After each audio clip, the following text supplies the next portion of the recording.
Welcome to Simplify. I'm Ben Schuman-Stoler. And I'm Caitlin Schiller.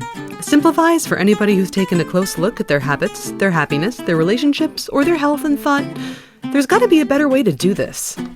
This week's episode, oh man, you talked with a neuroscientist. You love neuroscientists. I did!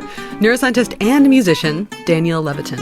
Yeah, Daniel Levitin, he's the author of The Organized Mind, which is about how our brains, quote-unquote, organize the world into meaningful pieces. He also wrote This Is Your Brain on Music. He's got a new book out. It's called Weaponized Lies, which is about critical thinking in the information age. Yeah, we're super excited to have him.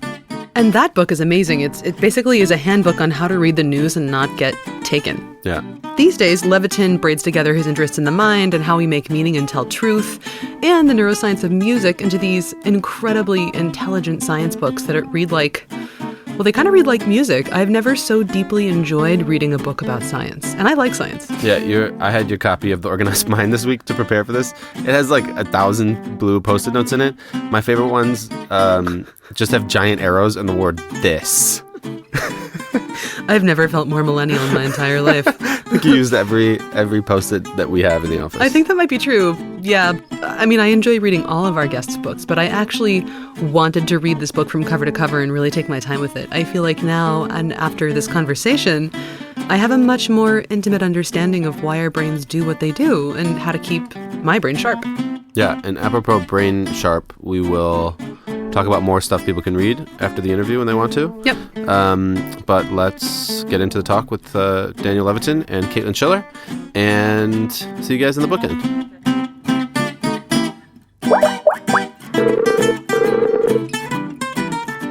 Could you please start out by introducing yourself? Hi, Caitlin. I'm Daniel Levitin.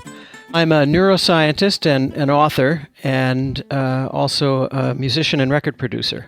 I wish that we could cover everything because you have such a breadth of expertise, but I wanted to talk to you today about the organized mind and I guess more of your work in neuroscience.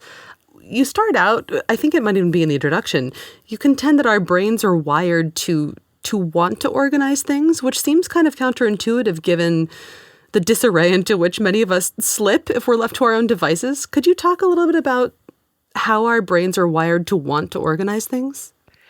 I think we humans and many other species do have an urge to organize. Now, it may not seem that way when you walk into a messy kitchen or a messy apartment with clothes strewn around, but in a more macro way, we are organizing the world around us. I mean, we can have messy apartments and kitchens and such, but we still manage to, most of us, most of the time, show up at work at least sufficiently often to get paid. And so we've organized our time. And, we tend not to leave the house in our pajamas. So we've organized our getting dressed in the morning and things like that. The biological imperative is to have the kind of order in your life that will facilitate your goals. Now, that might be more apparent, say, in the bowerbird, a species of bird that arranges rocks and pebbles and twigs and decorative items around its habitat in a symmetrical way, so that if an intruder comes by while the bowerbird was out, the bowerbird will know that something has breached the defensive perimeter. Mm-hmm. And so that's a way that even a bird organizes its environment to help it to know what's going on in the world. The way that you talk about organization is a way that I think a lot of us don't think about organization. When I hear the word organization, I think about having a tidy desk or having a limited amount of stuff in your junk drawer. But organization is really just the way that we think about things.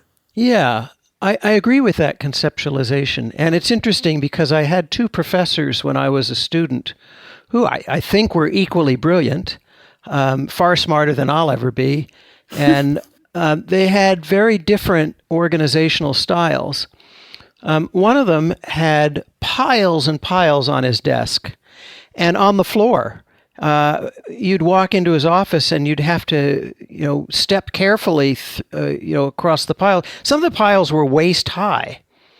But I remember walking into his office and I said one day, I never got back that paper that I wrote for you 10 years ago. He says, "Oh, yeah. She said, I'm sorry, I know right where that is." He goes to one of the piles, and he goes, down about a fifth of the way, and he finds it within 30 seconds. And then I had this other professor whose desk was spotless, and his office was spotless, except, there'd be one folder on his desk at a time, and that's what he'd be working on. Uh-huh. And, one of them had the organized system in his filing cabinets, the other had it in his head. That's the only difference. Well, I think our mutual friend David Allen would really dislike that first method.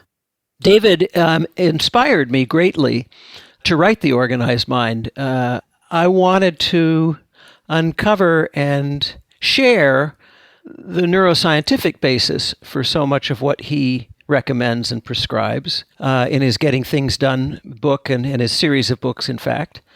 And I also wanted to explore some topics that he doesn't get to, like this broader conception of what it means to be an organized species or what it means to us as individuals. But I do practice the David Allen method. I'm making lists and I'm prioritizing them and I'm doing the different levels of analysis of what I need to get done. The 30,000-foot view versus the 1 inch from the topic view. Yeah, absolutely.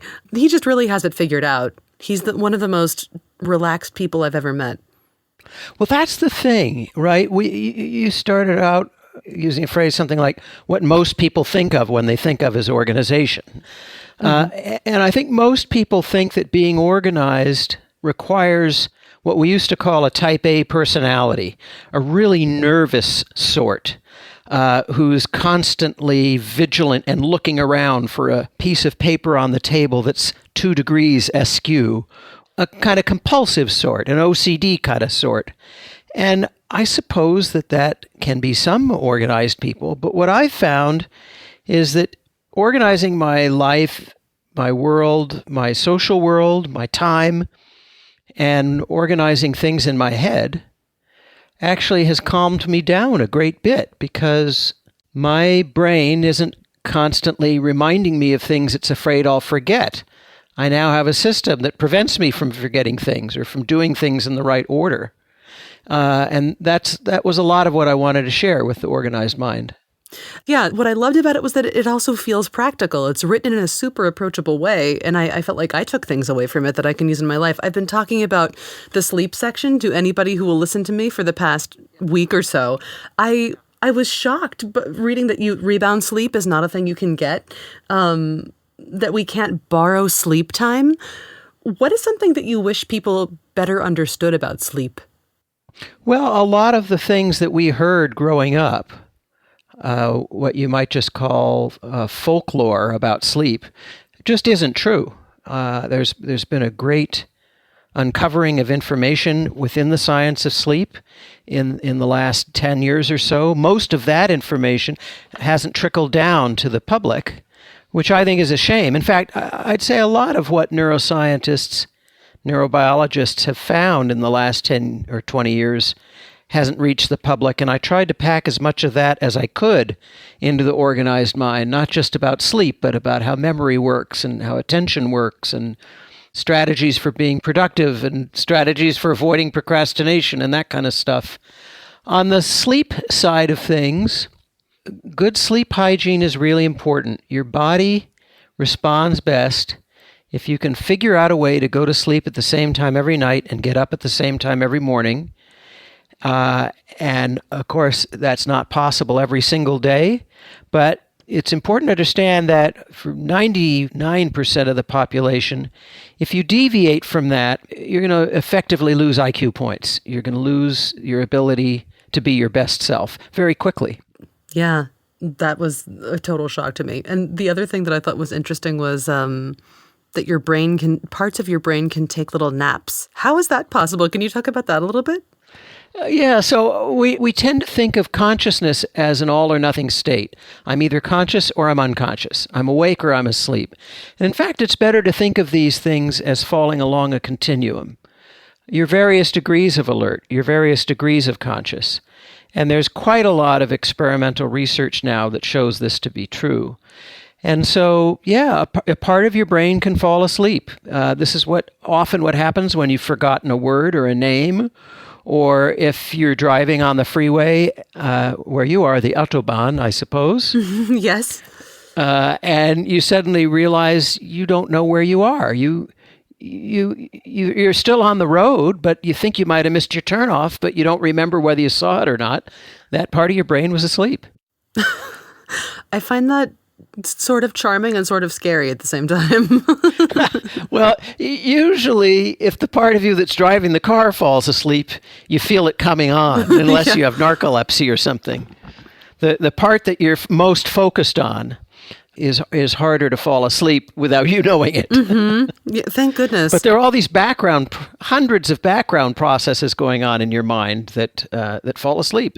You might skip a meal because you're so absorbed in what you're doing. Well, the part of you that keeps track of your blood sugar fell asleep.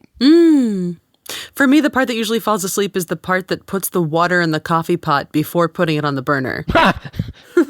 Yeah. Well, there's a whole other thing about repetitive actions or things that we've done many, many times. What do you mean? Well, I don't know how old you are, but you're probably over 18. Oh, yes. You've probably walked up and down stairs many, many times. Mm-hmm. Now, when you were 3 years old, you hadn't walked up that many stairs, and you paid very close attention to where you put your feet and maybe your hands if you were hand and footing it. And it was kind of an event to be on stairs for most kids of that age. And as you get older, you've climbed so many stairs that it's become routine. You become complacent about it. You don't pay close attention.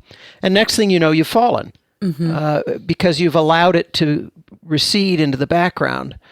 Taking pills in the morning for a kid, unless the kid is really sick. A kid having to take a pill is an unusual event.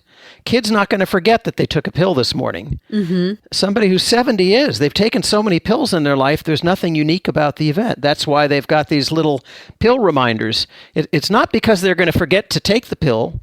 It's that they might forget that they already took it. Right. Yeah.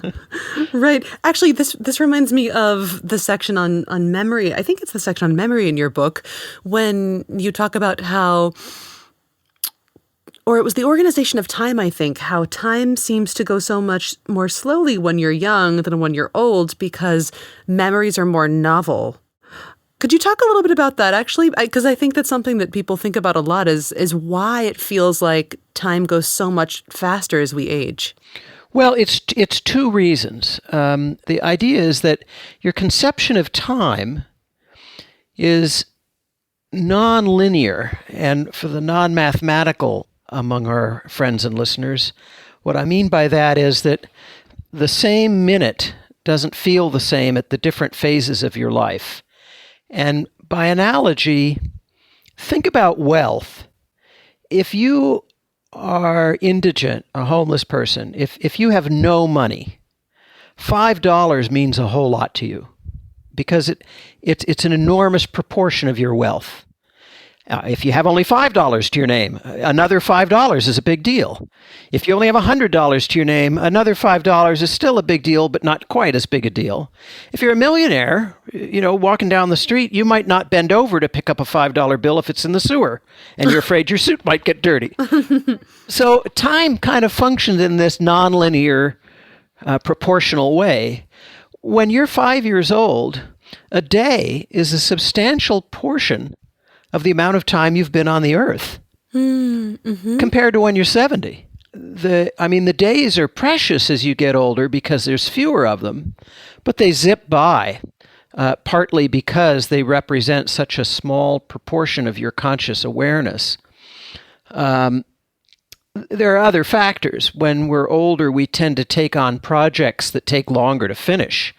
When I was 8, I don't know about you, but when I was 8, I would come home, I would read a couple of comic books, do some finger painting, go out and play in the sand, maybe watch a TV show, all before dinner time. Mm-hmm. Now, when I get home from work, home from school, by the time I start thinking about it being dinner time, the afternoon or the early evening has zipped by, and I can't think of the last time I actually finished a project in a day. Most of the things I work on have a very long event horizon, and I think that's true of many adults. You're working on projects that span over time, and so that makes the time fly more quickly. Totally true. I never have time to finger paint before dinner. Yeah, it's too bad, isn't it? And a third factor in what makes time zip is that so much of what we do is routine. It's not novel, and so it recedes into our attention. And because we're not fully present for it happening, it zips by. Actually, you know what? You just said being fully present, and it touched on something that I wanted to talk with you about earlier when we were talking about David Allen, and about being relaxed, actually. In your section about organizing work, you talk about how a thing that you found that highly successful people had in common was that they had external brains, and it allowed them to be really present. What do you mean by external brains? Well, what I'm talking about is doing things that we all do to externalize your memory. So one thing we do is rewrite ourselves notes, shopping lists, to-do lists. That's externalizing your memory. It's relieving your brain of the burden of reminding you of these things. And it's a very important thing. Great psychologist B.F. Skinner from Harvard used to say that if he heard on the news in the evening around dinner time that it was going to rain the next day, at that moment, in the evening before, he would go take his umbrella out of the closet and hang it on the front doorknob. So now the environment is reminding him to bring the umbrella. Other things, too. People lose their car keys or their house keys, whatever. People lose their keys. And the reason is that we're not really paying attention to what we do with them when we put them down. And there's so many places that we could put them down. And the solution to that is another form of externalization, which is just to designate rigidly a place in the house where you're going to put them. What matters is that you're consistent and that you don't violate it. And then they'll always be there. I think that somewhere in the book you write that the kinds of things that we lose and go missing, like keys, or I think shoes was an example, versus the kinds of things that don't go missing, like pants and desktop keyboards. So, so the kinds of things we lose say a lot about how our brains work.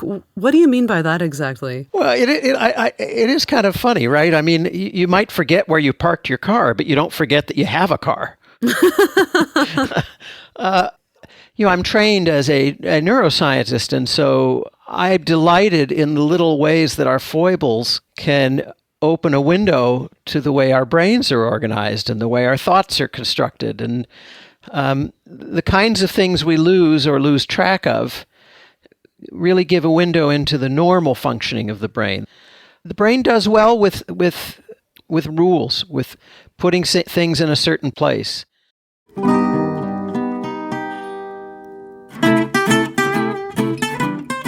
Hey listeners, this is Oddy, audio editor on Simplify.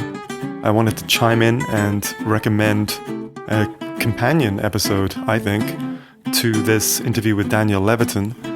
And it's an episode from Simplify Season 1 with productivity expert, author of Getting Things Done, David Allen. Here's a clip from the episode. Don't keep stuff in your head. It's in the wrong place. Your head's a crappy office. It's for having ideas, not for holding them. As a matter of fact, research has shown that if you keep more than 4 things just in your head, you'll lose track of them. You will not have the appropriate relationship with them, with each other, etc. And basically, you'll be driven by latest and loudest.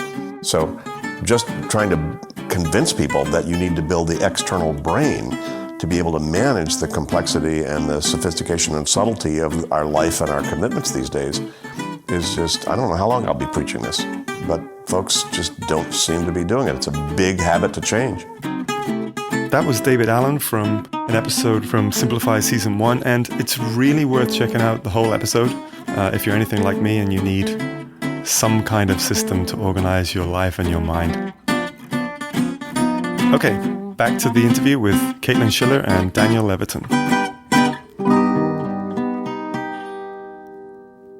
I really wanted to ask you about the nature of memory and how actually vulnerable and iffy it is. Could you talk a little bit about that? Should we be trusting our memories as much as we do? No, Emphatically not.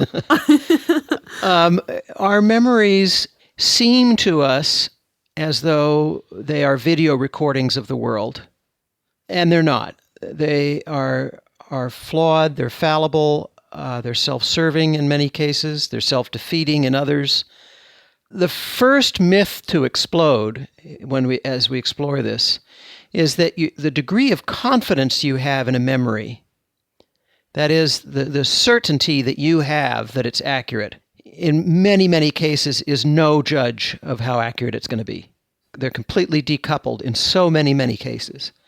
And we've seen this play out most publicly in trials, where somebody will be convicted because somebody remembered seeing him there at the scene of the crime or something like that. And then years later, DNA evidence will not only show that somebody else did the crime, but the person who was alleged to be there was somewhere else, as he had been saying all along, right? And so the witnesses' memories are bad. But people misremember things about themselves and their past. You just can't trust it, and you can't trust your feeling that tells you can trust it. What ends up getting stored in memory is often a distortion, and even if it was stored accurately, a funny thing happens in the act of remembering. When you're metaphorically pulling that memory out of your brain, at that point, any new interpretations or contexts or ideas that occur to you or that somebody mentions to you, just as you've retrieved the memory, can impact the way it gets restored, and so you no longer have it in its original state. It's like what we saw in Orwell's book, 1984, which is now called Orwellian revisionism. The memories just get rewritten with no trace to what the previous version was. Oh, man. I think in the book you talk about how it's like every time we recall a memory, we're opening it in edit mode. That's right. And it's not like edit mode on your computer where you deliberately go in and you say, oh, well, I think I can come up with a better word for that. Or now that I think about it, it wasn't red, it was blue. It's not just like that. It's more like you open up the computer file in edit mode and suddenly, from out of nowhere, somebody spills coffee on the keyboard and a bunch of gibberish gets put in the file. Oh, no. Or a prankster comes and changes a bunch of words in the middle of the night, and you don't know which words were changed and which weren't. It's just amazing to me that we have put so much trust in our own memories, and they're really this fallible. Well, this is a lot of what goes into training a judge and an attorney and a journalist, such as yourself. A respect for the idea that, yes, you want people to tell their story, but you need to verify it. Of course. The organized mind, you said you wanted to expose some of the neuroscience behind the GTD, David Allen's method, but where did this book come from for you? What started you along the road to writing it? Actually, I wanted to write a book about the history of filing cabinets. Okay. My editor was interested in that, and I was interested in it, and I spent some time doing research. How did filing cabinets develop? How did we end up now with the sort of standard hanging file folder on a metal rail with a little tab that sticks up? And what are the principles for filing? How do you know when to create a new folder? And what should the folder headings be? And how do you group your folders? That's really what I wanted to write about. And it turned out there wasn't much on it. I managed to find a patent for the guy who came up with the hanging file folder idea, but I couldn't find out anything about him or his life, or he's dead now. It didn't really go anywhere, but then I started thinking that maybe my brain was trying to tell me something, that the filing cabinet thing was a metaphor for how things are organized in general. And the more I thought about what I teach as a professor to undergraduates about how the brain works, the more I realized there's a whole bunch of stuff about memory and perception, about attention, about how we form ideas, that is a standard part of my undergraduate courses that the students love, and I love teaching it. But I'd never read a book about it. And so I thought, well, I want to put all of that into a book. I'm really glad you did, because I'd never read a book about it, and I feel like I've been missing it all my life. What do you wish that people understood better about their minds? Well, there's several things. One is I think that a great deal of human suffering could be alleviated if we understood that a lot of the ways that people behave are influenced by their upbringing, their childhood, their neurochemistry, their diet, and things happening in the world outside of them, as well as things happening inside their bodies. And I say that because humanity has a history of torturing people who somehow manifest as different. Centuries, millennia of torturing and killing gay people who really don't decide to be gay. There's a complex biological set of conditions. Schizophrenia was so misunderstood that, in my grandparents' lifetimes, people who heard voices would be considered to be inhabited by deadly spirits, and they would call an exorcist, not a doctor. We now understand there's a neurochemical basis for this, and we know how to treat it. And much schizophrenia can be treated. All kinds of, as I say, all kinds of human suffering would be, I think, reduced if more people understood that there's a brain basis for behavior, as opposed to some metaphysical or devilish origin. From a neuroscientist perspective, not from your necessarily musical perspective, what's the biggest favor that we can do for our minds? What a great and provocative question. I think, care for them is the blanket answer, and that includes things like being sure that you eat a diet that's got enough protein to help your neurons to function properly, and to do their cellular housekeeping. What a wonderful phrase. Exercise, oxygenating the brain is good. However you do it, as long as you don't oxygenate so much that you end up passing out and hitting your head. Good sleep hygiene. And as we get older, I think one of the things that we can do for our brain that's underappreciated is try to avoid complacency. Seek out the novel, seek out the new. That's the way to stay young. That would be a great answer to end on, but I wanted to ask you, what do you think that 20-year-old you would think of the work that you're doing today? Oh, I think 20-year-old me would be delighted. Yeah? Yeah. I mean, I'm doing all the things now that I started doing when I was 20. And so the only thing that I've given up is working on my own engine in my car. Everything else I do is pretty much the same. I play the guitar, I sing, I hang out with friends, I read, I write. It's the last 40 years haven't been that different than what I wanted to do when I was 20. That's pretty awesome. That seems like a win to me. The unanticipated part was the joy in being able to talk to you and people like you, to have the opportunity to do these kinds of sharing experiences in a more public way. Yeah, it's having a good conversation is one of, I think, life's truest, deepest delights. Yeah.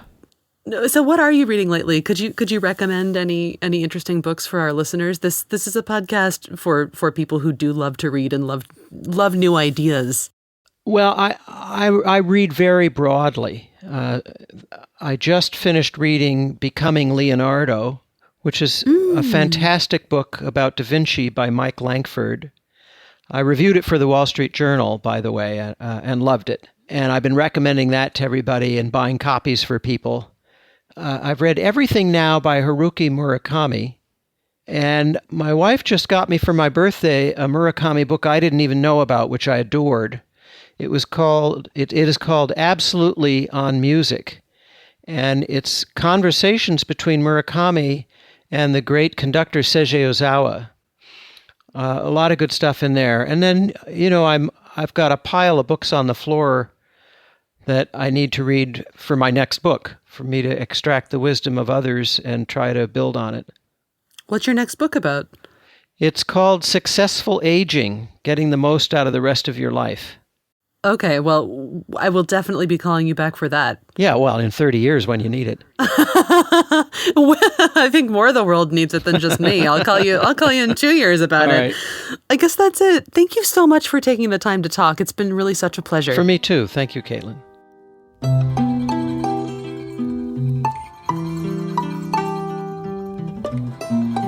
Welcome to the bookend, where we end with books. Man, we did it. We got Levitin on here. Super excited to have him on. And now, like, for all the people who are not as familiar with neuroscience or as passionate about neuroscience as you are, like, let's break it down a little bit. Why did you want to have Daniel Levitin on here? Okay, well, as we already know, I really like neuroscience. And if my life had not taken the course it had, I'd either want to be a perfumer or a neurolinguist, which I guess is kind of like neuroscience. And on a less personal note, I think that investing in understanding how your mind works can be a really powerful way that you can help yourself get more done and relax better, have better friendships, pretty much anything else. And I figured if there were someone who could tell us about the mind in a way that felt relatable, it was this extra cool musician scientist. Yeah, and how, like, this is sort of the scientific basis on so much of the productivity stuff that we like. The David Allen, write stuff down, get it out of your brain. Your brain is a thinking tool, not a storage device, blah, blah, blah. This is like the foundation for that. Yeah. Plus, like, with the bonus of, I studied with Daniel Kahneman's people. And it's like our like sweet spot. Yes, indeed. So what really stood out to you from the interview? Like, what's the one thing we should remember? Well, there are a lot of things, like how important sleep is, and it's really, really, really important, and how just fallible and crappy human memory is. But I think that the thing that stood out to me the most was how important novelty is to the mind. We remember novel things better, as in our first encounters with stairs or escalators or bees as children are more memorable and surprising, and novelty helps keep our minds sharp and young when we're older too. So seek out the new and avoid complacency, and you're already doing your mind a giant service. So yeah, we need novelty. We like it. Our brains crave it. Right, and check out this segue. I'm so ready. If you want to do something novel, like maybe read new books. Mm-hmm. So let's give them some books to read. Yeah, that was smooth, Ben. Confront yourself with new ideas. Yes. What do you got? All right, so book number 1 is about sleeping. It's called Dreamland by David K. Randall. And sleeping, when you think about it, sleeping is a pretty weird thing. We basically lie unconscious for roughly a third of our lives. While the brain cleans itself. While the brain cleans itself, it does its, quote, cellular housekeeping, right, as Levitin says. So a third of our lives we're lying there. Our brains are doing their cellular housekeeping. We're just dead to the world. And yet we and all other animals on the planet, we need sleep to survive. And Dreamland gives some scientific background on why it's so important. The author is a British journalist. His name's David K. Randall, and he got interested in this topic when he injured himself by sleepwalking into a wall one night. And because he had a vested interest in figuring out how to sleep better, he asked experts, and he did. And there are ideas about how to do that in this book. Have you ever sleepwalked, Ben? No. No? Never in my whole life. Me either. Not that I know of. I don't think I talk in my sleep either. I'm a pretty boring sleeper. I've mumbled in my sleep. Yeah? Yeah. Okay, so second book. Levitin's next book is on aging and presumably focuses on the mind. So there's another book that complements it because it focuses on the lifestyle of people who live long and healthy all over the world. Isn't it like about the people who've lived over 100 or something? Exactly, yeah, centenarians. So Right. It's about not just old people, but really old people Right. who are like still living pretty okay lives. Apparently a lot of them are in Sardinia. But anyway, it's called Blue Zones, and it's written by a National Geographic fellow. It covers everything from why red wine and veganism might actually help you live longer to how putting your family first can help with that goal too. Nice. Yeah. Ben, give us one. Do you have one? Yeah, I got one I'm pretty excited about, actually. In the book, in The Organized Mind, Levitin talks about the fallibility of memory, or as you would say, why memory is such bullshit. And I interviewed Daniel Schachter, who's a professor at Harvard. Right. He wrote a book called The 7 Sins of Memory. And we spoke in April 2017 for the old Blinkist podcast back in the day. And so the 7 sins of memory are transience, absent-mindedness, blocking, misattribution, suggestibility, bias, and persistence. And like when I spoke with him, we talked about all sorts of stuff. And there's an anecdote, for example, in the book about people who were asked about a video of a plane crash in Amsterdam. and like 2/3 of the people described in detail the video, including like the angle at which the plane hit the building in Amsterdam. There's no video of this plane crash at all. So it talks about like the dangers of memory. Like people are like, yeah, I remember when the video came out, right? Yeah. Anyway, we also talked about how to actually embed memories. And we don't I don't have to replay the whole interview, but just one quick quote from him. He says, the best way to remember things is to quickly embed what you want to remember in your brain by connecting it to other things. So try to, when you want to remember something you just learned, try to ask yourself questions about the information. How much do I like it? How does it relate to other things? If I say, here's a word, democracy, remember this word democracy. You should be like, how does this apply to me? Okay, yeah, there's an election in Germany coming up or something. And if you link it just like that, or if you say democracy, that reminds me of, I don't know, the American political system, that gives me weird feelings.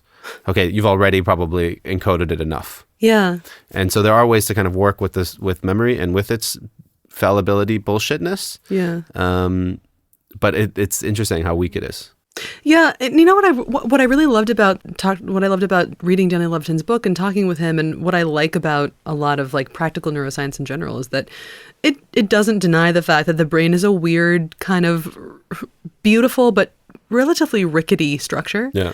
And you have to just kind of like learn how to work with it, just like you know how to close your crappy car door so it doesn't squeak at like 2 a.m. when you get back and pull into the garage. Yeah. You have to like learn the little tips and tricks that will help your brain do its job, because it's this thing that you love and have to take care of, and presumably want to have for a long time and work with. So it's like learning its little weirdnesses and quiddities and ins and outs, and I think that's really, really cool. Nice. That's a nice note to end on. Yeah. Work with your brain. It's rickety but nice. It's rickety nice. All right.